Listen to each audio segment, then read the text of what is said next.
Hello, c'est Guillaume, ingénieur en finance de marché. Aujourd'hui, on va commencer par un point sur la situation qui est exceptionnelle en France avec une élection législative ce dimanche et des récents programmes et annonces qui pourraient vraiment conduire à des turbulences sur les marchés. D'ailleurs, en parlant de turbulences, je vais te partager mon avis suite au petit crack ou plutôt un crash sur l'action PEA Airbus, c'est le cas de le dire, un crash, avec 3 autres opportunités sur des actions PEA et CTO que je vais te partager au cours de cette vidéo pour t'aider à négocier correctement ce risque politique. Allez, c'est parti avec un rappel important à avoir en tête pour tous les actionnaires en France en ce moment, sur le plan économique pour les législatives ce dimanche. Aujourd'hui, il y a 3 obstacles majeurs à la réalisation des programmes en France. D'abord, il y a un obstacle qui est constitutionnel, avec un conseil constitutionnel non élu, plutôt positionné à gauche avec Laurent Fabius à sa tête, équivalent à une vice-présidence aujourd'hui française long terme, donc un conseil qui est en faveur d'un statu quo depuis des décennies.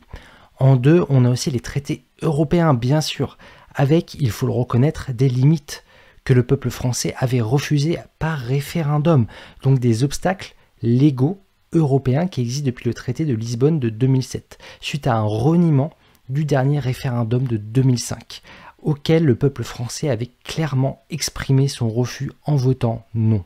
Enfin, nous avons les marchés financiers qui compliquent la situation économique de la France lorsqu'un État n'arrive pas à gérer ses budgets, avec des élus qui votent des budgets en déficit année après année depuis 50 ans et qui ont rendu ainsi la France hautement dépendante à la capacité de financement sur les marchés, faute de mauvaise gestion ces 50 dernières années. Alors comme d'habitude ici moi je ne porte pas de jugement, on décrit des faits, je ne suis pas expert politique, mais investisseur pragmatique. Ce sont voilà 3 limites qui existent aujourd'hui et bien sûr tant qu'elles existeront ces limites, beaucoup de changements majeurs ne seront pas possibles en France.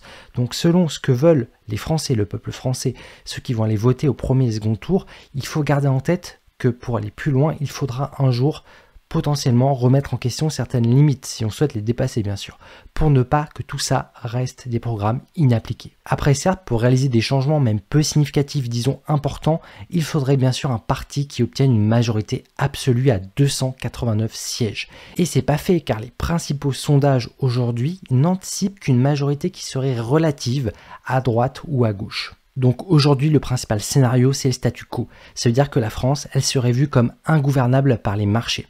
Et en théorie, pas de changement des règles du jeu toutes les 4 matins, c'est bon pour les entreprises.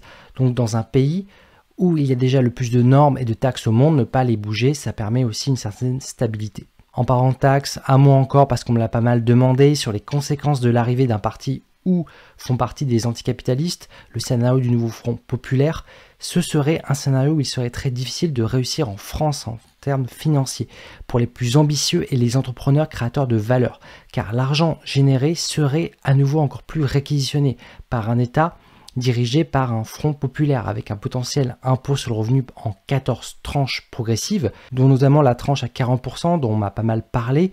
Donc voilà, si on applique la progressivité, les 15% qui gagnent le plus en France, donc ça concerne les cadres, les ingénieurs, les dirigeants, entre autres entrepreneurs qui travaillent souvent 7 jours sur 7 sans congé, sans arrêt maladie. Donc à tout cela, ça va leur ajouter de la pression fiscale. À ça, on va ajouter la suppression de la flat tax et des charges salariales progressives, notamment la CSG, qui va aller gonfler le taux de prélèvement fiscal total de l'État sur le top 20% de ceux qui gagnent le plus en France et qui sont déjà les plus taxés au monde. Donc oui, dans le pays où le travail est le plus taxé, ça va quand même être également confiscatoire pour ceux qui apportent le plus de valeur avec la tranche à 90%, qui va rendre impossible de grandes réussites financières en France. Donc mécaniquement, il n'y aurait plus de grandes réussites financières en France avec ce type de taxe à 90%. Donc là, c'est un message fort, à chacun de faire son choix bien sûr, tout le monde est libre de son vote. Récemment, beaucoup d'abonnés, beaucoup d'ingénieurs, de cadres, de salariés qualifiés, d'entrepreneurs m'ont partagé en privé et sur YouTube se demander s'il ne valait pas mieux aller ailleurs, aux Pays-Bas, en Suisse, à Londres ou encore bien plus loin,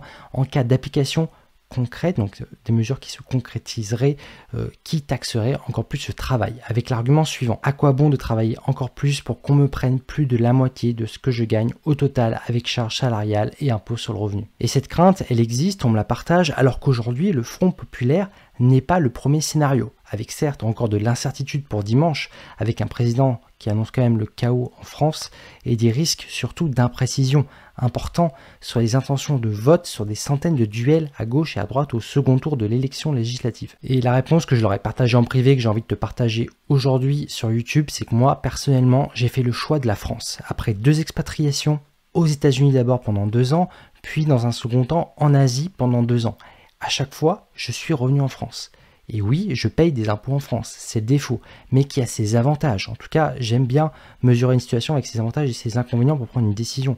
Moi, j'aime profondément mon pays et je fais la différence entre l'État français, mauvais gestionnaire, et la France qui a 1000 ans, avec ses valeurs. Car après tout, c'est mon pays de cœur parce que c'est là où est ma famille en France, c'est là où on mange le mieux, avec encore de bons produits locaux et petit bonus, dans le sud de la France, le climat est juste exceptionnel. Bref, aujourd'hui, pour ceux qui resteront quoi qu'il arrive, comme moi, quelques décisions pragmatiques aujourd'hui permettent de se protéger en ayant à minima un compte en devise en dollars ou en francs suisses et bien sûr des actions à l'étranger. Le tout avec un portefeuille dans des entreprises de qualité qui font leur chiffre d'affaires dans des zones de croissance sans surexposition à l'État français pour s'assurer d'éviter le pire. Bref, se diversifier c'est très important en ce moment, on va le répéter souvent entre nous. Maintenant, pour t'aider dans ce contexte, je vais te partager mon avis sur 4 actions du moment, donc 4 entreprises avec 2 actions PEA, 2 actions CTO. On va commencer avec le crack ou plutôt le crash sur l'action Airbus. L'action Airbus sur PEA qui traverse une période de turbulence avec moins 17,8%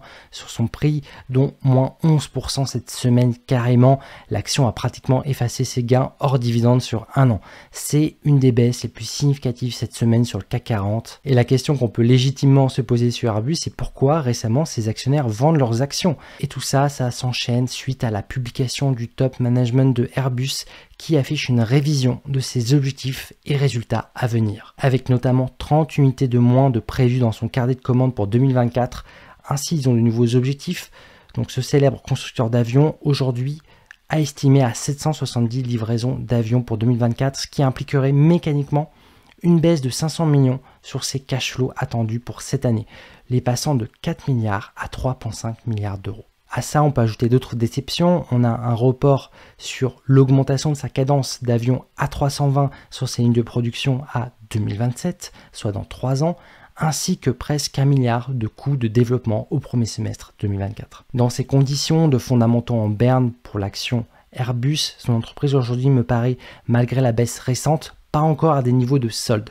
Donc le prix à date de 130 € l'action reste à mon sens un prix qui est cohérent avec ces nouvelles perspectives. Ainsi, x21 de facteur de bénéfice, donc de PE ratio anticipé, avec une nouvelles estimations sur ses bénéfices nets, pour moi c'est plutôt un prix qui est cohérent, sans être non plus en solde pour un portefeuille PEA qui souhaiterait l'acquérir pour une détention long terme pour cibler un potentiel moyen terme de plus 8 à plus 10% de retour annuel, avec aussi son risque à court terme à prendre en compte qui se situe autour de 26%. Côté action aux États-Unis pour diversifier son patrimoine sur CTO, hors de France donc, dans cet environnement marché qui est assez tendu, aujourd'hui je garde en ligne de mire l'action leader des processeurs graphiques Nvidia qui a dévissé quelque peu cette semaine, on a moins 9% sur son action et peut-être on peut voir ici l'opportunité de diversifier sur action CTO. Hier, le management de Nvidia a conduit sa réunion annuelle pour ses actionnaires en présentant ses facteurs clés de réussite pour les années à venir dans la nouvelle révolution industrielle sur l'intelligence artificielle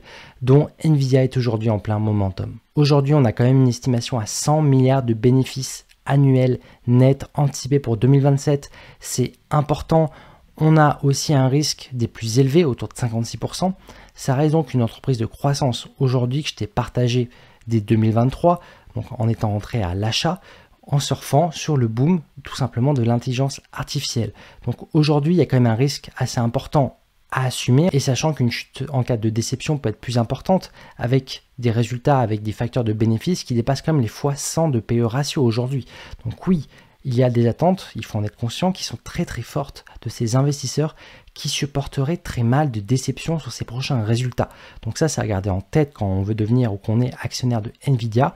On s'attend d'ailleurs le 14 août prochain à sa prochaine publication. Donc à ce moment-là, ça risque bien sûr de swinguer sur cette semaine du 15 août. Il va donc falloir être prêt à la mi-août pour étudier un investissement ou un renforcement dans un esprit pragmatique sur l'action Nvidia. En termes de diversification, je regarde aussi la Suisse, bien sûr, avec une entreprise du luxe qui fait un peu le buzz en ce moment avec son action Richemont qui cote au SMI, qui affiche plus 27% depuis le début de l'année et dont j'avais partagé mon avis positif pendant le creux de janvier. Cette semaine, nous avons une annonce de taille pour l'entreprise Richemont. C'est bien sûr l'homme le plus riche du monde, notre champion français Bernard Arnault, le PDG de LVMH, qui a décidé de participer personnellement au capital de Richemont mardi dernier en cette fin juin. Et bien entendu, quand tu as un entrepreneur de talent qui s'intéresse à ce type de pépites, le cours il bondit avec des actionnaires qui font confiance à l'instinct entrepreneurial de Bernard Arnault qui a réitéré dernièrement ses qualités, son admiration pour Cartier, cette marque célèbre de bijoux emblématique de Richemont, sachant que pour Richemont, c'est la famille Rupert à sa tête qui a le pouvoir en termes de droit de vote. Donc aujourd'hui, ça laisse quand même deviner le fait que Bernard Arnault achète une partie du capital de Richemont des prémices d'un partenariat, des synergies potentielles à minima futures entre Richemont et le géant LVMH. Donc pour moi, c'est une stratégie qui est intéressante quand on fait le bilan de ralentissement récent sur l'industrie du luxe, sachant que LVMH et Bernard Arnault ont les moyens en termes de trésorerie, là-dessus il n'y a pas de souci, pour profiter de ce ralentissement pour acheter des grandes marques du luxe à bon prix, afin de solidifier son business en bas de cycle avant le prochain haut de cycle. C'est une tactique qui paye historiquement pour être encore mieux au plus haut, et ça bien sûr ce sont des stratégies qu'on peut appliquer lorsqu'on croit à long terme dans son entreprise, et c'est le cas de ces deux familles, Rupert et Arnault. Donc oui, dans ce contexte, l'entreprise Richemont elle paraît attractive, et moi je réitère ma position personnelle positive sur Richemont en acceptant son risque de 37%, qui est acceptable selon moi pour un portefeuille géré en bon père de famille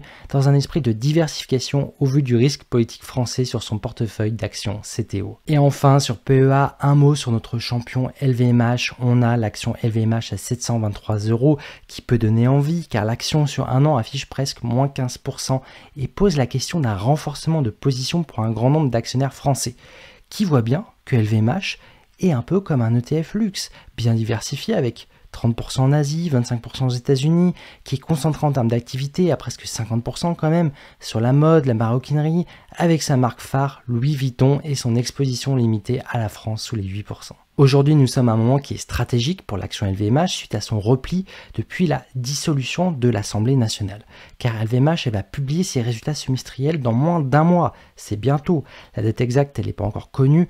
Le plus tôt, ça serait le 22 juillet, donc lundi 22 juillet prochain. À mon sens, on peut s'attendre à la confirmation d'un ralentissement aujourd'hui, avec une croissance organique au vu de ses ventes de cette fin de deuxième trimestre 2024, qui serait en berne, avec seulement plus 4%, tiré vers le bas par ses ventes de vins et spiritueux d'un côté, et relevé de l'autre par Louis Vuitton. Sachant que le top management de LVMH, il s'est montré tout de même confiant pour une croissance de ses bénéfices, qu'on peut déduire vu la marge qui serait maintenue et les différentes hypothèses qu'on peut faire sur son business.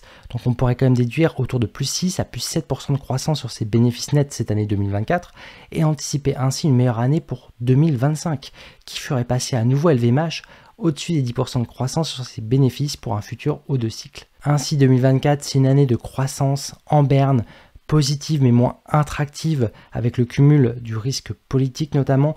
Personnellement, moi je vais rester positif sur l'action LVMH, il n'y a pas de surprise là-dessus, avec un objectif de prix supérieur à 850 € pour la fin de l'année, en anticipation de bons résultats pour 2025, le tout en acceptant de prendre un risque à 33%, qui me paraît cohérent pour un portefeuille PEA géré en bon père de famille long terme. Maintenant, je te partage ma dernière vidéo étude de cas où j'analyse le portefeuille d'un membre dans ce contexte de solde d'été du CAC 40 en donnant mon avis sur ses positions et en partageant un outil gratuit pour projeter toi-même ton patrimoine sur un horizon de temps de ton choix. Pour voir la vidéo, c'est par ici. Sur ce, comme d'habitude, restons pragmatiques. Allez, ciao!